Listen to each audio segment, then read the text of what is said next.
And then the bell, everything is made here. As far as the domes, the castings work, the dome, the bell was made here as well. And the bell hanger. And this is where you put your hydraulic oil in that. Goes into the tank. And then this up here is where you put the fuel in for the diesel engine.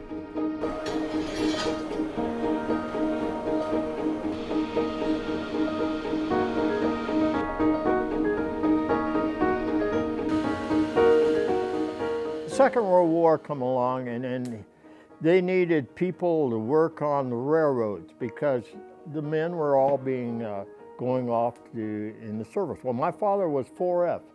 He went to work for the Southern Pacific Railroad, and he was a mechanic and a welder for them. And he come down to this country here, and he decided to build his first steam locomotive. He started building it after the Second World War, finished it up in 1948, and then started the Uhrich Locomotive. It was a 10,000-pound locomotive. Well, this one's smaller, but this still weighs 8,620 pounds.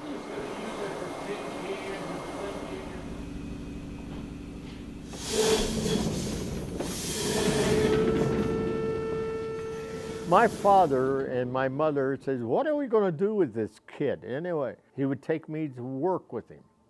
So I was making molds when I was 7 years old, out in a foundry. We had a small foundry at that time, which was over in another building. And then from there, I joined the firm in 1967.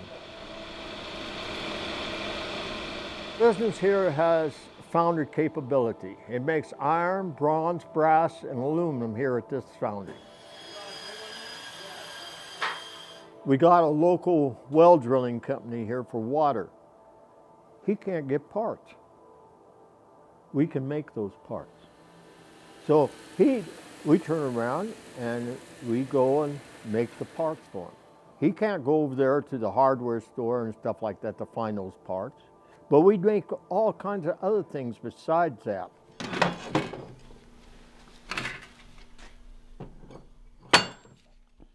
For years and years, we've had apprentice programs here. We've taken young people, girls as well as boys, teaching them different crafts, learning different skills, and they become more versatile. Yeah, they won't be building locomotives, but they learn how to go and think and how to apply their thinking to solving the problem. Okay, whoever wants their bowl, hand me a bowl. I enjoy training people on doing some of this stuff. Now we got older guys that come here to work. Keep them active, doing things. I don't care what, just so that they can use their hands and their minds.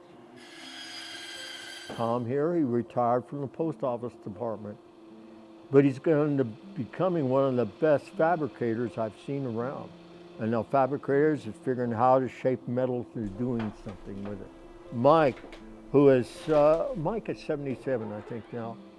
He's been come here and working for us off of 12 to 15 years. And it's the creativeness and that. It's like a form of art that we're working as well.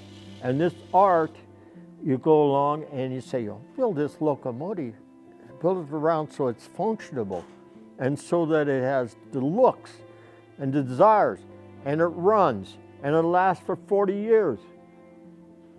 You see it from the very beginning, you continue, and this business teaches you patience because if you don't have the patience to do it, you're never going to get it done. The whole point is you keep working on it and get it completed.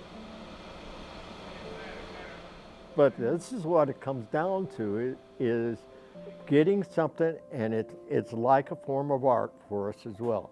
Every one of these guys are enjoying what they are doing because they are dedicated, looking and doing something. It's a form of accomplishment and satisfaction.